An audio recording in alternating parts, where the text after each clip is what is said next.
Hello मेरे प्यारे दोस्तों, मैं आपका दोस्त सतीश कुमार अपने चैनल वाईटी सतीश जॉन पर आपका स्वागत करता हूं। आज मैं आपसे बात करना चाहता हूं एक बहुत ही सेंसिटिव संवेदनशील टॉपिक पर। पति के कुछ वर्षों में पत्नी और प्रेमी द्वारा मिलकर पति की हत्या के कई सनसनीखेज मामले सामने आए हैं, जिन मामलों में साजिश और क्रूरता के ऐसे पैटर्न दिखे हैं जिसने पूरे देश समाज रिश्तों को झकझोर कर रख दिया है। जैसे 2025 के चर्चित पति हत्या के मामलों में मेघालय हनीमून केस, इसमें इंदौर की सोनम रघुवंशी ने अपने प्रेमी राज कुशवाहा के साथ मिलकर अपने पति राजा की हनीमून पर मेघालय में हत्या करवा दी। या फिर मेरठ ब्लू ड्रम केस, इसमें पत्नी मुस्कान रस्तोगी ने प्रेमी साहिल शुक्ला के साथ मिलकर पति सौरभ राजपूत के शव के 15 टुकड़े कर सीमेंट के ड्रम में छिपा दिए। आज मैं आपसे इसी टॉपिक पर बात करने वाला हूं, लेकिन इस वीडियो को सिर्फ एक नजरिए से देखना सही नहीं होगा। यह कहानी सिर्फ एक व्यक्ति या एक जेंडर की नहीं है, क्योंकि ऐसे मामले सिर्फ एक तरफा नहीं होते हैं। ऐसे मामले समाज में दोनों तरफ होते हैं। समाज में ऐसे कई केस हैं जहां पति भी अपनी पत्नियों के साथ ऐसा अपराध करते हैं। यह कहना 100% गलत होगा कि सभी पत्नियां ऐसी हैं। आज भी ज़्यादातर रिश्ते विश्वास और त्याग पर टिके हुए हैं। चलते हैं 40-50 साल पहले के जो पति पत्नी के रिश्ते हैं वो कैसे हुआ करते थे, तब ऐसी घटनाएं ना के बराबर क्यों हुआ करती थी। 40-50 साल पहले और आज के समय के बीच सामाजिक, मानसिक, आर्थिक और तकनीकी के धरातल पर बहुत बड़े बदलाव आए हैं। यह विषय काफ़ी गहरा है, जिसे हम कुछ बिंदुओं से समझने की कोशिश कर सकते हैं। 40-50 साल पहले पत्नियों की जो मानसिकता या पारंपरिक दृष्टिकोण अधिकतम इन बिंदुओं पर टिका था। पति ही परमेश्वर, उस दौर में पति ही सब कुछ है वाली सोच प्रबल थी। महिलाओं को बचपन से सिखाया जाता था कि उनका घर वहीं है जहां उनकी शादी हुई है और वहीं उनका आखिरी ठिकाना है। अगर रिश्ते में कुछ गलत होता था तो सभी रिश्तेदार और परिवारजन समझाने और रिश्तों को टूटने से बचाने की कोशिश करते थे। सामाजिक डर और मर्यादा का होना, लोग क्या कहेंगे से बहुत डरते थे। तलाक को सामाजिक कलंक माना जाता था, इसलिए महिलाएं एवं परिवारजन पर तलाक ना लेने और ना देने का सामाजिक दबाव बहुत ज़्यादा हुआ होता था। आर्थिक निर्भरता, उस समय ज़्यादातर महिलाएं पढ़ी लिखी नहीं थीं, आर्थिक रूप से आत्मनिर्भर नहीं थीं। पत्नियां अक्सर घर में अपनी पारिवारिक और सामाजिक जिम्मेदारियां उठाती थीं और आर्थिक रूप से पति पर निर्भर थीं। इसी तरह एक वैवाहिक दाम्पत्य जीवन पारिवारिक और सामाजिक जिम्मेदारियों के साथ समाज में रहता था।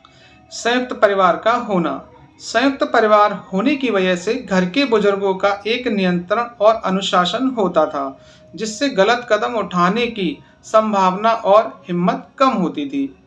पहले के टाइम में जो फिल्म्स भी बनाई जाती थीं, उनमें परिवार को जोड़े रखने के मैसेज के साथ ये दिखाया जाता था कि पत्नी ने हर हाल में पति का साथ दिया हो। जैसे मैं कुछ फिल्म्स के नाम आपको बताना चाहूँगा। मदर इंडिया, जिसमें पति के बिना भी नायिका पूरे परिवार को संभाला, गरीबी, कर्ज और मुश्किल हालात में भी अपने परिवार और मूल्यों से समझौता नहीं किया।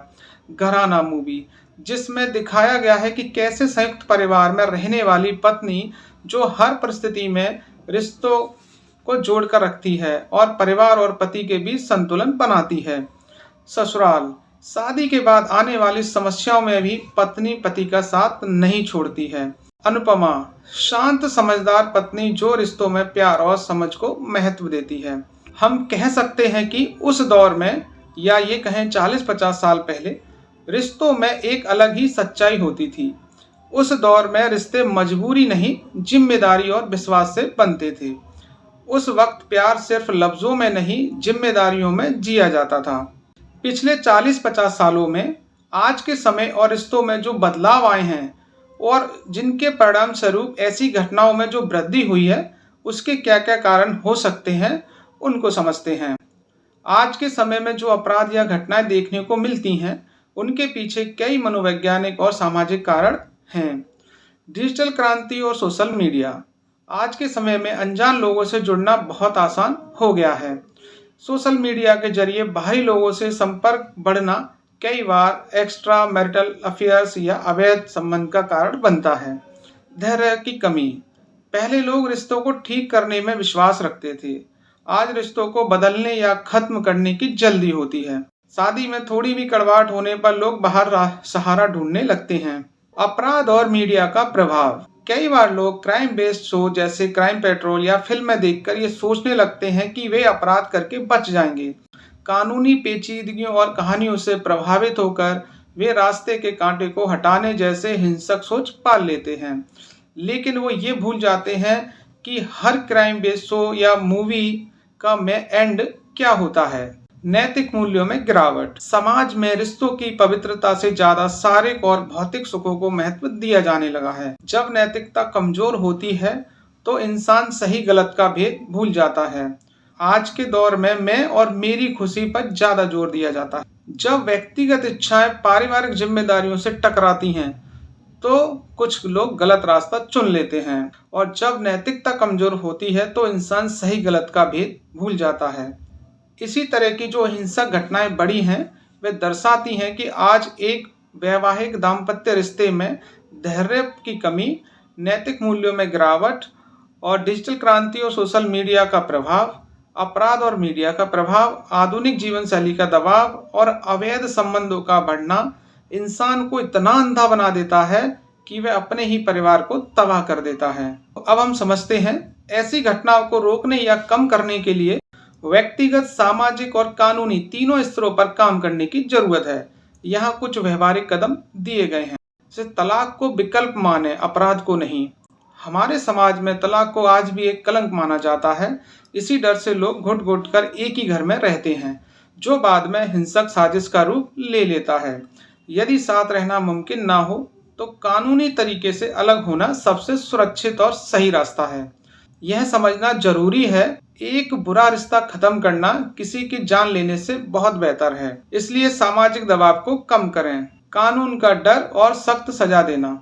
जब ऐसे मामलों में आरोपियों, पत्नी और प्रेमी को जल्दी और कड़ी सजा जैसे उम्र कैद या फांसी मिलती है, इससे समाज में एक कड़ा संदेश जाता है कि परफेक्ट मर्डर जैसी कोई चीज नहीं होती और कानून की पकड़ से बचना नामुमकिन है। रिश्तों में खुला संवाद या कम्युनिकेशन होना। अक्सर हत्या जैसे बड़े कदम तब उठाए जाते हैं जब पति पत्नी के बीच बातचीत पूरी तरह बंद हो जाती है। अगर रिश्तों में तनाव है तो उसे दबाने के बजाय स्पष्ट बात करनी चाहिए। अगर आपसी विवाद सुलझ नहीं रहे तो प्रोफेशनल मैरिज काउंसलर या परिवार के भरोसेमंद बुजुर्गों से सलाह लेना या मदद लेने में हिचकना नहीं चाहिए। नैतिकता और जागरूकता फैलाना। समाज में नैतिक मूल्यों और रिश्तों के प्रति वफादारी पर चर्चा होनी चाहिए। एक्स्ट्रा मैरिटल अफेयर्स, अवैध संबंध अक्सर इन अपराधों की जड़ होते हैं। युवाओं को रिश्तों को संभालने और विवाद सुलझाने के बारे में जागरूक करना चाहिए। हेल्पलाइन और सपोर्ट सिस्टम का यूज करना। अगर किसी को लगता है कि उसकी जान को खतरा है या घर में ऐसी कोई साजिश रची जा रही है तो तुरंत पुलिस हेल्पलाइन नंबर 112 या 100 या घरेलू हिंसा हेल्पलाइन 181 पर संपर्क करना चाहिए। निष्कर्ष ये निकलता है, शांतिपूर्ण तरीके से अलग हो जाना हिंसा के साथ रहने से कहीं बेहतर और सम्मानजनक है। हमें ये समझने की जरूरत है ऐसी घटनाओं से बचा जा सके, इसके लिए शादी करने से पहले क्या क्या बुनियादी जानकारी जुटाना बहुत जरूरी हो गया है। आइए समझते हैं। भविष्य में ऐसी किसी भी अप्रिय घटना के जोखिम को कम करने के लिए हमें समझना होगा कि विवाह है क्या। विवाह एक सामाजिक, कानूनी और भावनात्मक संबंध है जिसमें दो व्यक्ति के बीच जीवन भर साथ रहने, साथ देने, परिवार बनाने, प्रेम, विश्वास और जिम्मेदारी निभाने का एक पवित्र कानूनी और सामाजिक बंधन है। इस रिश्ते में भविष्य में ऐसी किसी भी अप्रिय घटना के जोखिम को कम करने के लिए इन मुख्य पहलुओं पर हम ध्यान दिया जा सकता है। सोशल मीडिया और डिजिटल फुटप्रिंट का उपयोग करना। आज के दौर में सोशल मीडिया एक खुला आईना है। उनके फ्रेंड लिस्ट, कमेंट्स और पोस्ट से ही आप उनके विचारों और जीवन शैली का अंदाजा लगाया जा सकता है। ध्यान दें कि क्या वे बहुत ज़्यादा दिखावे, अटेंशन की भूखी तो नहीं है, जो अक्सर बाद में असंतोष का कारण बनता है। स्वभाव और व्यवहार। को समझना। गौर करें कि लड़की छोटी छोटी बातों पर कैसे प्रतिक्रिया देती है। क्या वह बहुत जल्दी हिंसक या आक्रामक हो जाती है? उसका अपने गुस्से पर नियंत्रण है कि नहीं? उसके व्यक्तित्व का पता लगाने के लिए वह वेटर, ड्राइवर या जानवरों के साथ कैसा व्यवहार करती हैं, इससे भी लगाया जा सकता है। पारिवारिक और सामाजिक पृष्ठभूमि की जानकारी लेना। लड़की के परिवार के आपसी संबंध कैसे हैं? क्या उनके परिवार में पहले भी ऐसे विवाद या कानूनी मामले रहे हैं? यदि संभव हो तो उनके पुराने कार्यस्थल या पड़ोस से सामान्य पूछताछ की जा सकती है। इससे उनके पारिवारिक संस्कार, चरित्र और काम करने के तरीके के बारे में पता चलता है। विवाह से पूर्व बातचीत और प्राइवेट डिटेक्टिव हायर करना। शादी से पहले अकेले में बैठकर अवैध संबंधों, वफादारी और भविष्य की योजनाओं पर खुलकर बात कर सकते हैं। पसंद नापसंद की बात भी कर सकते हैं। क्या वह ये शादी अपनी मर्जी से कर रही हैं या किसी दबाव में, ये जान सकते हैं, क्योंकि दबाव में हुई शादियां अक्सर बाद में विद्रोह और अपराध का रूप लेती हैं। पुलिस वेरिफिकेशन भी चेक किया जा सकता है कि पिछला कोई आपराधिक रिकॉर्ड तो नहीं है, या प्राइवेट डिटेक्टिव को भी हायर करके जानकारी को जुटाया जा सकता है। ये कदम उठाने से ऐसे अपराध होने की संभावना को कम किया जा सकता है।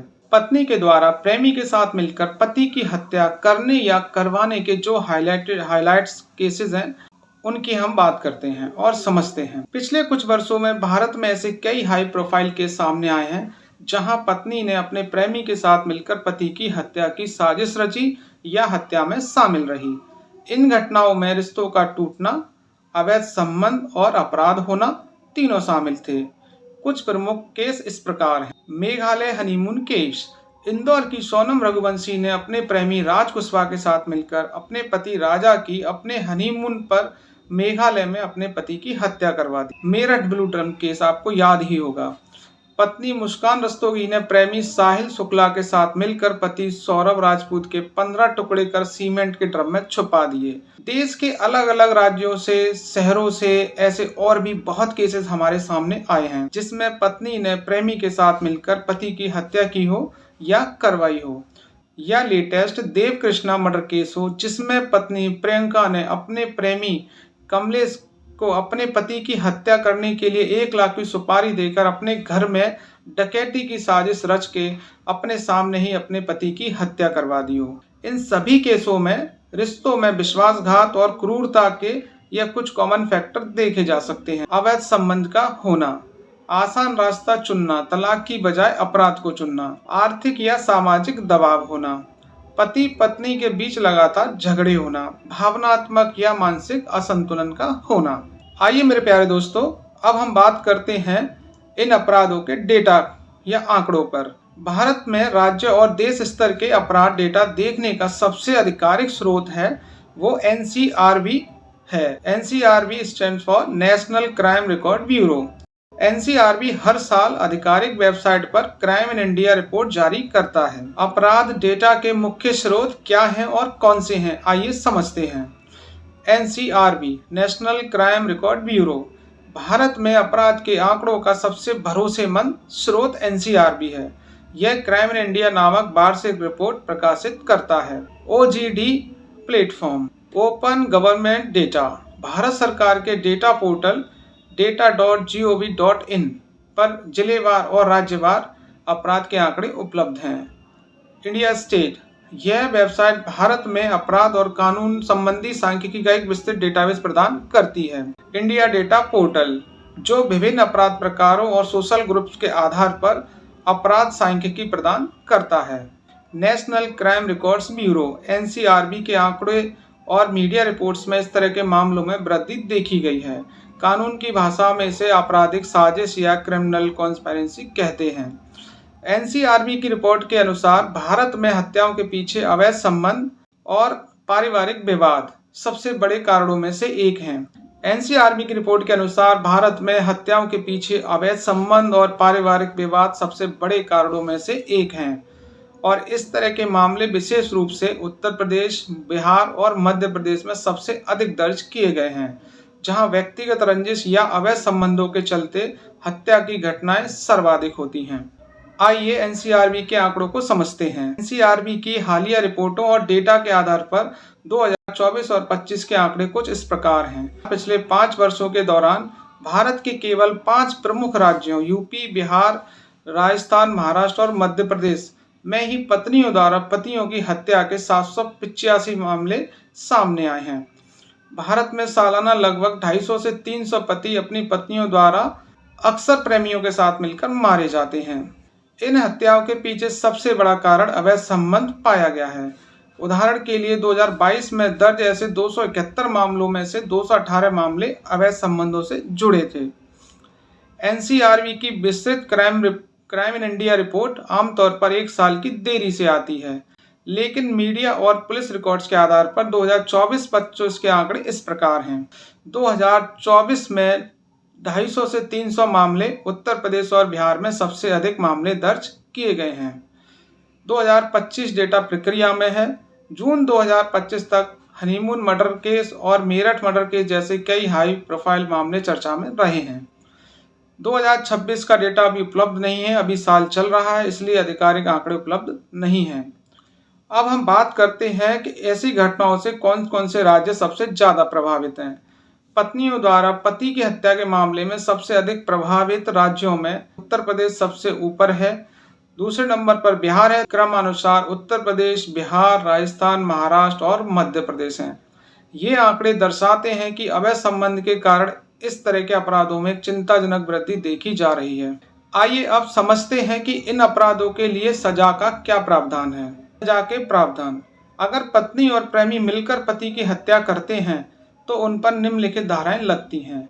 बीएनएस सेक्शन 103 जो पहले आईपीसी 302 के अनुसार हत्या के लिए उम्र कैद या फांसी की सजा। बीएनएस सेक्शन 61 पहले आईपीसी 120B के अनुसार आपराधिक साजिश रचने के लिए समान सजा। बीएनएस सेक्शन 238 पहले आईपीसी 201 के अनुसार सबूत मिटाने की कोशिश करने पर अतिरिक्त सजा। ध्यान दें, अदालतें अब ऐसे मामलों में सर्कमटेंशियल एविडेंस यानी परिस्थितिजन्य साक्ष्य और फॉरेंसिक डेटा पर बहुत निर्भर करती है। मैं अपनी इस वीडियो के माध्यम से कंक्लूजन देना चाहूँगा। एक अच्छा पति पत्नी का रिश्ता वो होता है जहां दोनों एक दूसरे के दोस्त, सहारा और सम्मान करने वाले साथी हों। रिश्ता निभाने के लिए प्यार से ज़्यादा जरूरी है समझ और ईमानदारी। रिश्ते कभी भी परफेक्ट नहीं होते, लेकिन किसी भी समस्या का हल हिंसा या अपराध नहीं हो सकता है। ज़रूरत है समझदारी की, सही फैसले लेने की और अगर रिश्ता नहीं चल रहा तो उसे सही तरीके से ख़त्म करने की, क्योंकि एक गलत कदम सिर्फ एक पल में आपकी पूरी ज़िंदगी बदल देगा। शांतिपूर्ण तरीके से अलग हो जाना हिंसा के साथ रहने से कहीं बेहतर और सम्मानजनक है। अगर ये वीडियो आपको पसंद आया हो, रिश्तों, समाज, परिवार के हित के लिए लगा हो या इन्फॉर्मेटिव लगा हो, तो वीडियो को लाइक एंड शेयर करें, चैनल को सब्सक्राइब करें और अपने विचार कमेंट में ज़रूर बताएं। मैं आपका दोस्त सतीश कुमार। धन्यवाद।